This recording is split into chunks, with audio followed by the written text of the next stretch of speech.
लेकिन जो अगर आप एक मुजरिम के सामने खड़े हो के अगर आप बांदी बन के रियासी इदारे खड़े हो जाएंगे, पूरे रियासी इदारे मिलके अगर एक पार्टी को क्रश करने में लग जाएंगे तो वही लेवल वैसे ये बात इनकी दुरुस्त है। अगर आप इलेक्शन करवाना चाहते हो तो लेवल प्लेइंग फील्ड सबको मिलनी चाहिए। अगर नहीं मिलेंगी तो लोग आपके इलेक्शन को यकीन नहीं करेंगे उसके ऊपर। और अगर आपने गवर्नमेंट बना भी ली तो एक बड़ी कमजोर गवर्नमेंट बनाएंगे। बिस्मिल्लाहिर्रहमानिर्रहीम, बहैसियत एक सियासी कारकुन के इस बात पर बिल्कुल यकीन रखता हूँ कि आइंदा कौमी असम्बली के इंतखाबात में हर पार्टी को लेवल प्लेइंग फील्ड मिलनी चाहिए। सवाल ये है कि वो लेवल प्लेइंग फील्ड है क्या?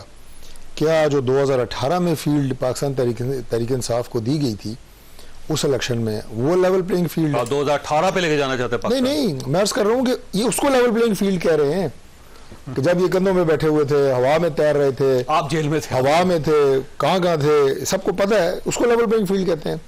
अब इलेक्शन अगर होगा तो अवाम की तारीफ से होगा ना। इस बार इमरान खान साहब अब अगर ये चाहते हैं कि 2018 में तो ये था ना कि सोनिया हो जान गलियां ते विच कल्ला मिर्जा यार फिरे, वो वक्त गुजर गया ना। तो अब आप आए लड़े इलेक्शन, अब आप अकेले फिरना चाहते हैं? हम कोई अकेला नहीं फिरना चाहते। तो इमरान खान साहब किधर अकेला पाकिस्तान की मकबूल तरीन पार्टी है यार। बात सुने मेरी, तीनों लीडर अदालतें मियां नवाज शरीफ को पानामा पे बुला के सजा कामा पे दे दें तो उसे आप कहते हैं जी इंसाफ है। अगर उन अदालतों से नवाज शरीफ को इंसाफ मिलना शुरू हो जाए, आप कहते हैं जनाब ये तो बड़ी जनाब को फेवरेटिज्म हो रही है। मेरे से ज़्यादा शोएब शाहीन साहब, मैं बड़ा एहतराम है कानून के, तो ज़ाहिर बहुत ज़्यादा मेरे से ये मतलब समझते हैं। 3 दफ़ा इन्होंने कहा जी कि किस हैसियत में मियां नवाज शरीफ को सलूट मारा गया, किस हैसियत से जो यूके में पाकिस्तान के हाई कमिश्नर हैं उन्होंने प्रोटोकॉल दिया। सवाल तो बनता है, वैसे मैं जवाब दे रहा हूँ ना, ठीक, इसलिए कि वो 3 दफ़ा मुल्क के प्राइम मिनिस्टर रहे हैं, ये उनका इस्तेहकाक है। लेकिन उससे पहले ये अगर इमरान खान साहब को जेल में किसी ने सलूट मारा है तो मोहब्बत नफरत को छोड़ दें। 4 साल जब वहां पे थे, मुल्क एक दफा के साबिक वज़ीर आज़म है, पासपोर्ट एक्सपायर हो रहा है, पासपोर्ट देने के लिए इस्तेहकाक है। तो मियां नवाज शरीफ वो 1 दफा रहे हैं, मियां नवाज शरीफ 3 दफा रहे हैं और 4थी दफा इंशाल्लाह बनने जा रहे हैं। ये उनका इस्तेहकाक है कि उन्हें कोई रिस्पेक्ट में अगर कोई इमरान खान साहब को अगर उन्हें जेल से यूनिफॉर्म में अगर कोई पुलिस ऑफिसर है उनको इज्जत एहतराम दे रहा है तो ये उनका रिस्पेक्ट है और ये रहना चाहिए। चौधरी साहब, आप इस तरह की कदरें क्यों भाषा से उड़ाना चाहते हैं? अगर आपने 4 महीने 4 साल कैसे मैच जीतेंगे आप? 4 साल आपने इस कल्चर को फरोग दिया है कि जनाब आप लोगों पे गालियों की बौछार करें, सियासी जो हमायदीन है, सियासी लीडर हैं, उनको आप तंज़ो तज़ीक का निशाना बनाएं। और तो और आपने तो जहां जाके तो मैं कहता हूं कि गुनाहगार से गुनाहगार शख्स की भी आंखें नम हो जाती हैं। मस्जिद नबी में भी आपने नहीं छोड़ा, वहां में भी आपने हमारे जो गुजरा है उनको गालियां दी और नंगी गालियां दी। ये कल्चर आप देना चाहते हैं? सलूट क्यों मारा भाई? वो प्रोटोकॉल, वो उनका एक इस्तेहकाक है। ये कल्चर रहने दें, खुदा का वास्ता इस माशरे में रहने दें। लेकिन सर मसला ये माशरे को उधर ना लेके जाएं। ये कल्चर कहाँ था? मियां नवाज शरीफ साहब का पासपोर्ट, दूसरी बात ये है थी गवर्नमेंट उनका वीजा एक्सटेंड नहीं होने दे रही थी, उनको मिलने के लिए तैयार नहीं था कोई।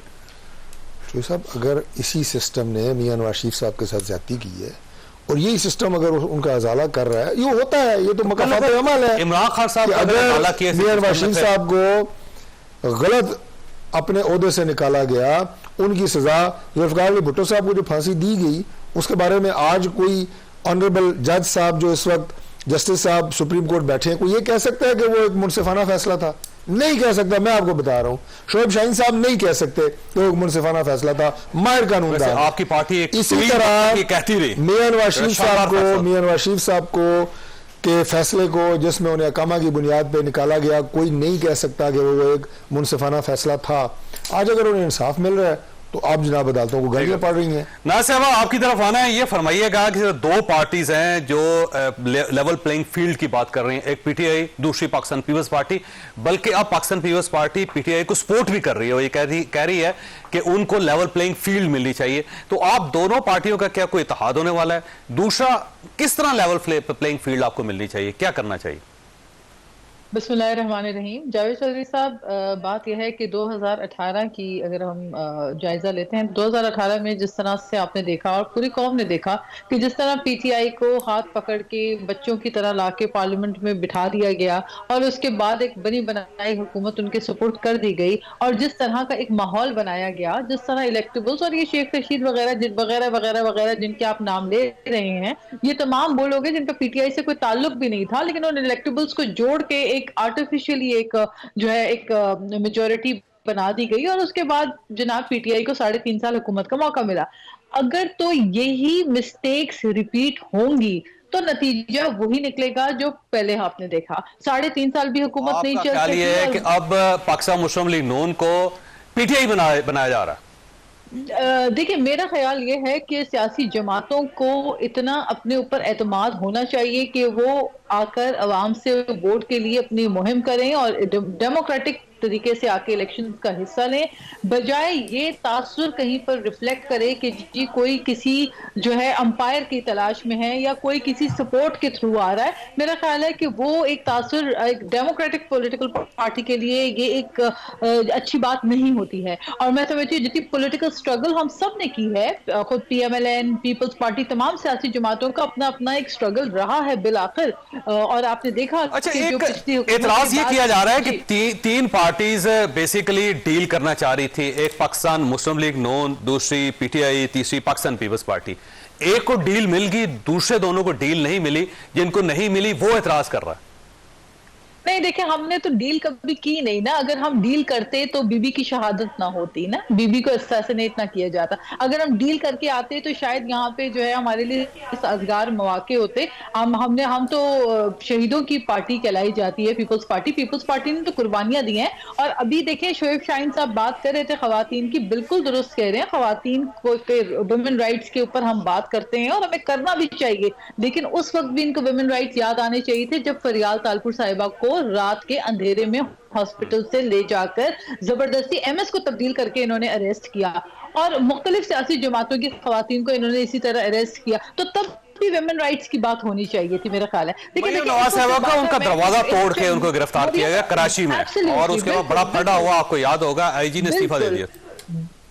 बिल्कुल आप दुरुस्त फरमा रहे हैं। ये चीजें अच्छी नहीं होती, चाहे आज हो चाहे कल की गई हो, लेकिन इसका मैं समझती हूँ कि उस वक्त पीटीआई खामोश थी। उस वक्त पीटीआई इन चीजों को सेलिब्रेट कर रही थी, जो कि गलत था। हम उस वक्त भी कहते थे पीटीआई को कि होश के नाखून ले। अगर ये सोच समझ के जमहूरी तर्ज से 3.5 साल हुकूमत करते, जो कि इन्होंने नहीं की, एक ऑटोक्रेटिक रवैया इन्होंने अपनाया, उस वक्त अगर ये एहसास करते तो मैं समझती हूँ कि शायद हालात बहुत डिफरेंट होते, फिर 9 मई जैसे वाकयात ना ये करते। लेकिन अब की जो सिचुएशन है सियासी जमातों को, मैं समझती हूँ कि पहली बात तो ये है कि इलेक्शन का डेट जल्द से जल्द अनाउंस होना चाहिए, ताकि इलेक्शंस की तरफ हम बढ़ के जाएं। मामले का हल जो इस वक्त अनाउंसमेंट कर दी ऑलमोस्ट, आप ये समझे कि 28 जनवरी तक इलेक्शन हो जाएंगे, आखिरी हफ्ता होगा जनवरी का, क्योंकि 54 डेज 30 नवंबर के बाद वही बनते हैं। तो मैंने ब्रेक ले लिया, ब्रेक के बाद शोएब शाहीन साहब की तरफ जाना है। शोएब साहब, जी फरमाइए, फरमाइए, बात मुकम्मल कीजिए।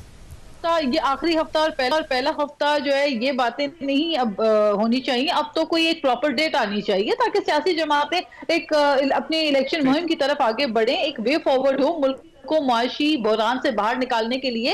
इलेक्शंस का जल्द 30 नवंबर के बाद ये डेट आ जाएगी, क्योंकि 30 नवंबर तक हल्का बंदियां होनी है, और मेरा ख्याल ये है कि पहले या 2 तारीख को दिसंबर को ये डेट आ जाएगी। मुझे ब्रेक लेने थे। शोएब साहब, आपके पास सवाल छोड़ के जा रहा हूं कि मुज़ाकरात करना चाहते हैं सियासी जमातों के साथ, किस किस के साथ करेंगे, किस के साथ नहीं करेंगे। छोटी ब्रेक को, ब्रेक के बाद दोबारा हाजिर होते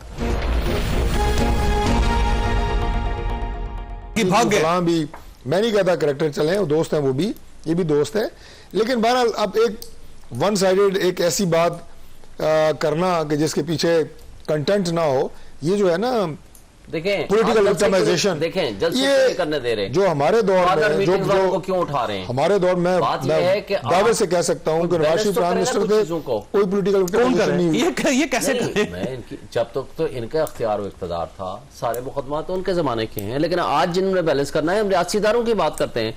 रियासी इदारे इनको अगर वीवीआईपी बनाएंगे, इनको हथेली में रख के उठाएंगे, जिसको आप प्रोटेक्टिव बेल नहीं मिल सकती, और नैब का प्रोसिक्यूटर वक्त से पहले खड़ा होगा। परवेज साहब की पार्टी भी आपकी पार्टी है, जहांगीर तरीन साहब की पार्टी भी आपकी पार्टी है। सर क्या परेशानी है आपको? देखें, ये कहते थे ये दोनों आपकी एटीएम मशीनें हैं, ये कहते थे कब्जा ग्रुप हैं और ये चीनी चोर हैं, आप इनके तमाम प्रोग्राम उठा लो, किसी पे इल्जाम नहीं होता था। ये दो टारगेट होते थे। इनकी पार्टी में आ गए सर। अच्छा सुन लेना, जिस दिन से वो इमरान खान ने उनको साइडलाइन किया, जब उनके खिलाफ करप्शन के प्रूफ आए एफआईए के जरिए, वो साइडलाइन हुए, उस दिन से इनके आंख का तारा बन गए, उनके दिन आंख का तारा बन गए।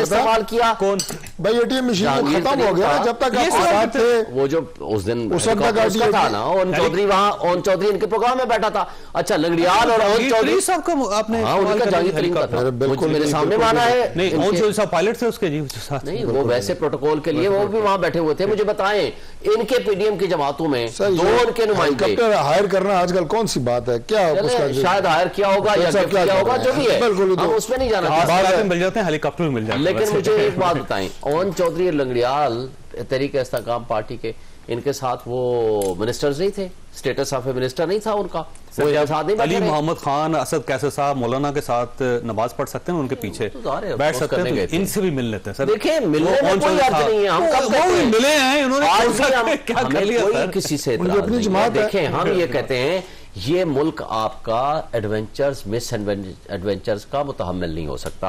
फ्री एंड फेयर इलेक्शंस कराएं, सबको मौका दें, जिसको लोग इलेक्शन में ले आए। ये इलेक्शन कमीशन की बात करनी चाहिए आपको। नाज भाई साहब, आपके पास एक सवाल छोड़ के जा रहा हूं कि अगर पीटीआई आपके साथ मुज़ाकरात करती है तो क्या पाकिस्तान पीपल्स पार्टी के दरवाजे खुले होंगे? छोटे ब्रेक को, ब्रेक के बाद दोबारा जरूरत।